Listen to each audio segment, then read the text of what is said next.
Vítejte v tomto architektonicky nenápadném domě 4KK, situovaném v obci Otmarov, který leží jen několik kilometrů jižně od Brna. Tento jednopodlažní bungalov s prostornou garáží a malebnou zahradou je jako stvořený pro rodinu, která touží po moderním bydlení v klidném prostředí.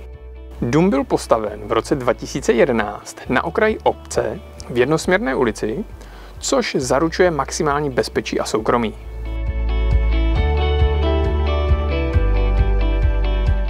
Oceníte prosvětlené a vzdušné interiéry, které nabízejí více než 150 m2 celkové užitné plochy, včetně garáže.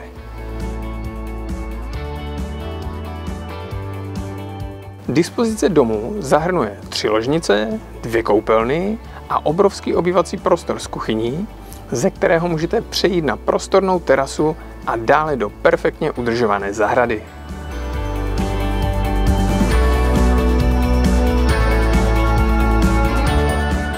Tento dům je zároveň naprostou špičkou v oblasti udržitelného bydlení.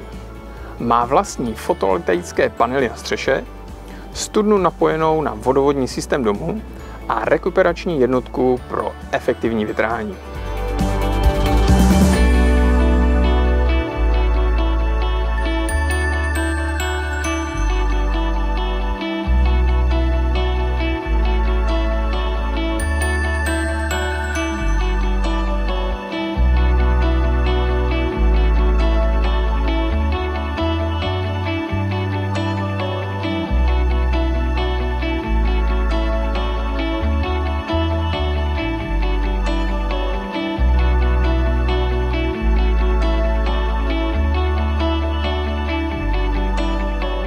Pokud se vám tento dům líbí a myslíte si, že by mohl být i vaším novým domovem, ozvěte se mi.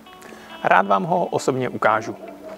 Ale nejdřív koukněte na jakubhrbáč.cz/Otmarov, kde najdete detailní informace. Tak se zatím mějte a brzy na viděnou.